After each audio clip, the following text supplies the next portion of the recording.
After studying this module, we shall be able to know the distinction between trade creation and trade diversion, evaluate regionalism versus multilateralism, analyze the trends in regional trade agreements.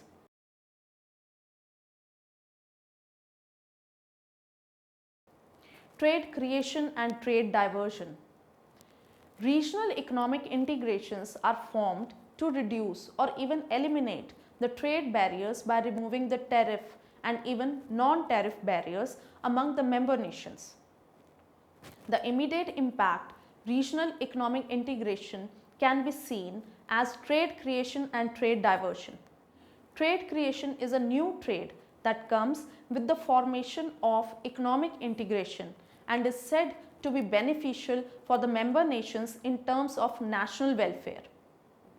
Trade diversion, on the other hand, is shifting of the trade from the non-member nation to the member nation and may not always beneficial in terms of the national welfare.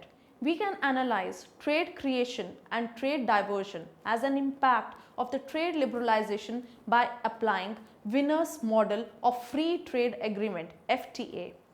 The model is based on certain assumptions.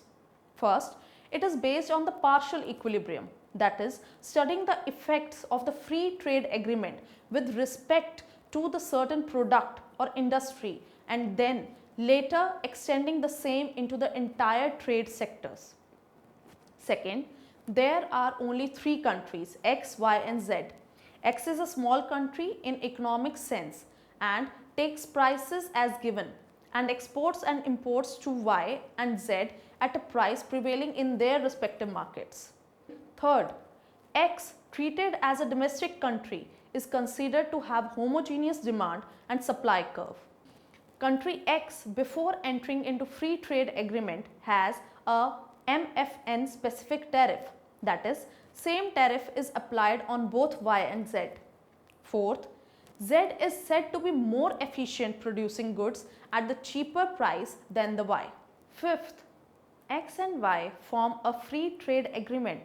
Hence, X and Y both become member partner nations country and Z is a non-member country. Before entering into FTA, with the given supply and demand, the domestic country X will buy the product from the non-member country Z. Country Z is more efficient. The price offered by Z is ZP plus tariff, which is lower than the price YP plus tariff. The domestic demand for the country X before entering into FTA is QD1, which is met partly by the domestic supply QS1 and rest is importing from the country Z at price ZP plus tariff. However, after entering into FTA, price of the product offered by the country Y is YP. Due to the fall in prices, the domestic demand rises from QD1 to QD2. In order to meet the current demand, domestic producers supply QS2 and rest is imported from the country Y at price YP. As an outcome of FTA, imports increase from QS1 minus QS2, but local production shrinks. Trade creation is shifting of less efficient domestic production in favor of more efficient member country production. The net trade creation can be measured as the difference between QD2 minus QS2 and QD1 minus QS1. On the other hand, FTA may also lead to trade diversion. Country X shifts its import from more efficient non-member nation Z in favor of less efficient member country Y, and QD1 minus QS1 are displayed by imports from the member country Y. This is mainly due to the cheaper import from the member country Y. The welfare effects of FTA for the home country can be seen as the net change in the producer surplus, consumer surplus and government revenue. The welfare effects are summarized in the following table. A denotes the displacement of the domestic production to the efficient imports. Therefore, it signifies a loss to the domestic producer, but gain to the consumer as he or she can now avail the same product at the cheaper price. B signifies the gain to the consumer as he can switch from the high cost domestic supply to the lower cost imports. C plus E refers to the revenue received by the government as tariff on the product imported from the non-member country. E refers to the net efficiency loss of buying from an inefficient member nation. D gain to the consumer as he able to consume more with the given low import price. B plus D minus E signifies the net welfare to the country.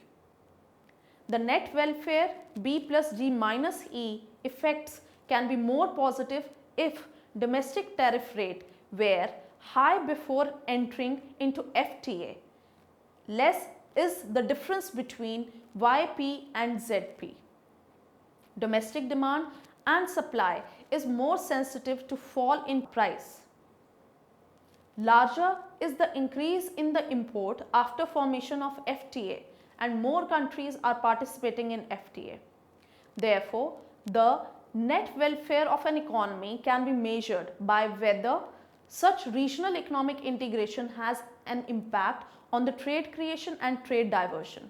Therefore, we can say that the trade creation is shifting of less efficient domestic production in favor of more efficient member country production, and trade diversion is shifting of more efficient outsider import in favor of the less efficient member country import with the formation of free trade agreement.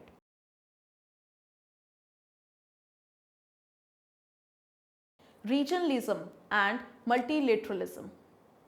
Nations around the globe are pursuing the goal of the trade liberalization. There are various tools used to achieve this objective. One of such approach is multilateralism. Multilateralism is said to be a comprehensive trade policy adopted by all the members of WTO. The other tools used for the trade liberalization is regionalism, which includes formation of preferential trade agreements, free trade agreements, custom union, common markets and economic union. In case of regionalism, countries which are party to the integration offer more favorable treatment to the member countries in context of the trade than to the rest of the world, including other members of WTO. Multilateralism. The wave of the trade liberalization started post World War II. GATT, General Agreement on Trade and Tariff, now succeeded by WTO, represent a powerful arm of worldwide liberalization of trade. All agreements under GATT and WTO are accepted by all members simultaneously to reduce trade barriers. Multilateralism is said to be a comprehensive trade policy adopted by all members of WTO. Multilateralism started in the field of trade in goods, but subsequently added broader areas of the trade in services, investment, agricultural products, intellectual property rights, etc.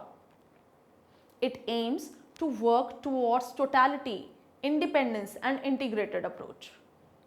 The MFN, Most Favored Nation principle, is a cornerstone of multilateralism, conceived after World War II. It tries to defy power-based policy of regionalism. It is based on the frame set that the trading rights do not depend on the individual participant, but the best access conditions that have been conceded to one country must automatically be extended to all other participants in the system. Multilateralism works as a system where action of one party affects all the parties and each party acknowledges loyalty to the single whole. Regionalism.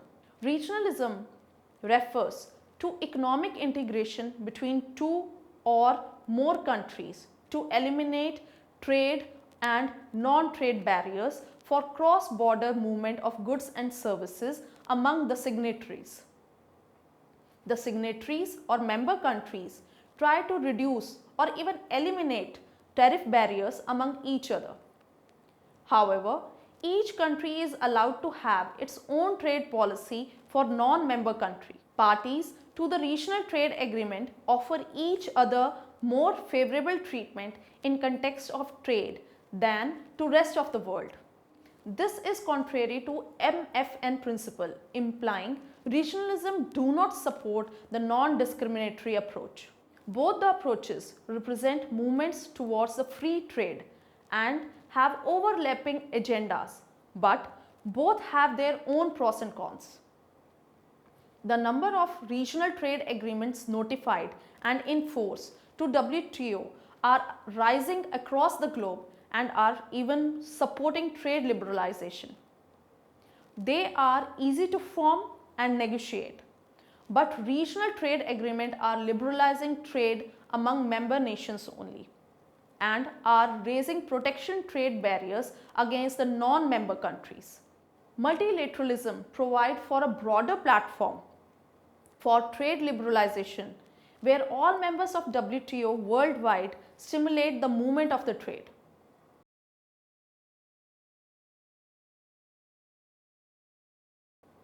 Trends of the regional trade agreement. Global trends of the regional trade agreement. With the emergence of the large number of RTAs, the entire world can be seen as a global market for trade and investment, as RTAs are facilitating the economies to reduce and even remove tariff and non-tariff barriers for free flow of goods, services and factors of production. Since 1990, we have seen a steep rise in the number and the depth of RTA around the world. The number of these RTA have been more than quadrupled since 1990, rising to around 260 RTAs in force and notified by late 2012 WTO database.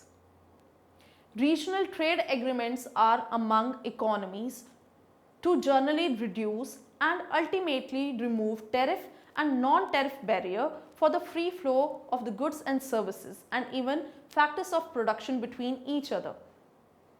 Economies entering into regional trade agreements experience reduction in the price of the distribution and consumption of the goods and services, stimulation in the flow of goods and services, factors of production, larger markets, new and better trading, and even investment avenues with the goal to increase the combined economic productivity and the efficiency of the economies.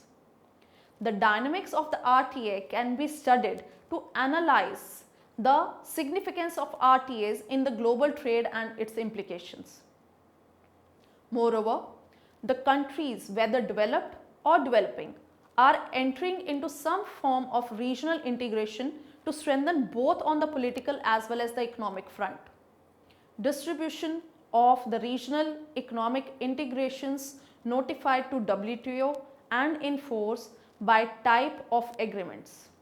Several levels of economic integration are possible, starting from least integration to most integrated. They are a free trade agreement, a custom union, common market, economic union, political union, and even earlier stage integration like partial scope agreements.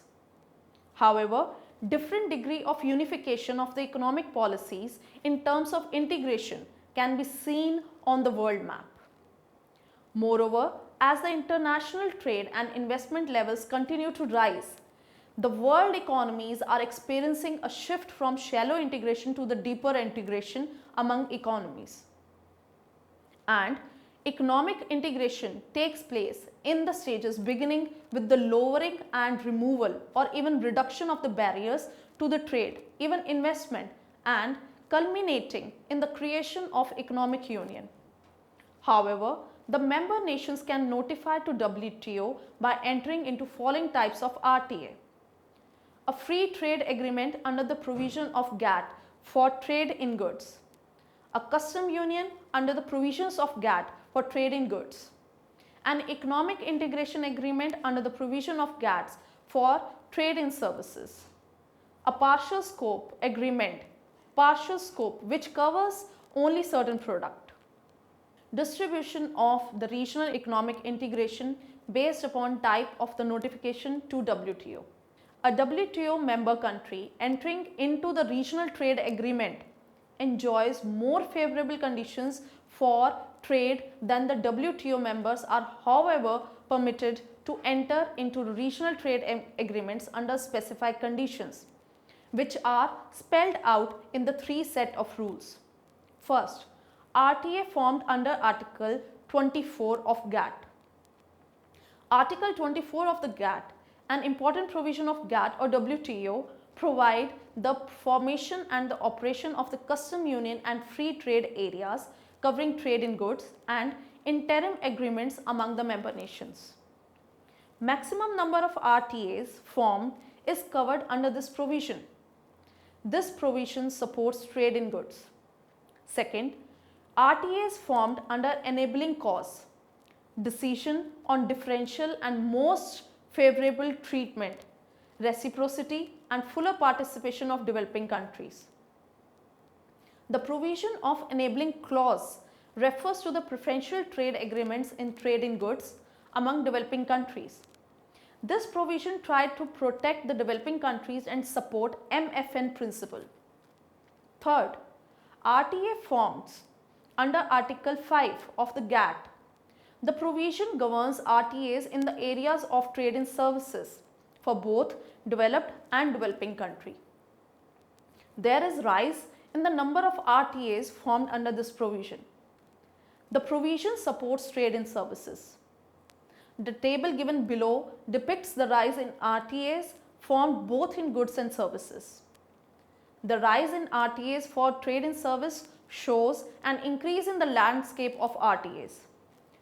RTAs are coming up with the broader policy and enlarged dimensions. The new generation RTA are going beyond traditional tariff elimination policy. However, they are strengthening by including rules on investment, environment, intellectual property rights, labor, etc. Regional distribution of RTAs. Table depicts intra-region and extra-regional distribution of RTAs across the globe. Along with the Europe, even East Asia is becoming a hub of regional trade agreements. Regional distribution of RTAs indicate the significant emergence of the global market for trade and investment.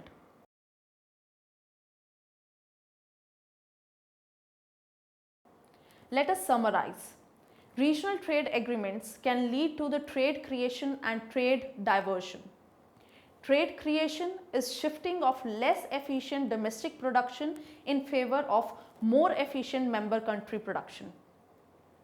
Trade diversion is shifting of more efficient outsider import in favor of less efficient member country import. Multilateralism refers to a trade policy obligation among all members of WTO, whereas regionalism is broadly referred as a free trade agreement among a subset of nations. A rise in number and depth of RTAs across the globe can be seen.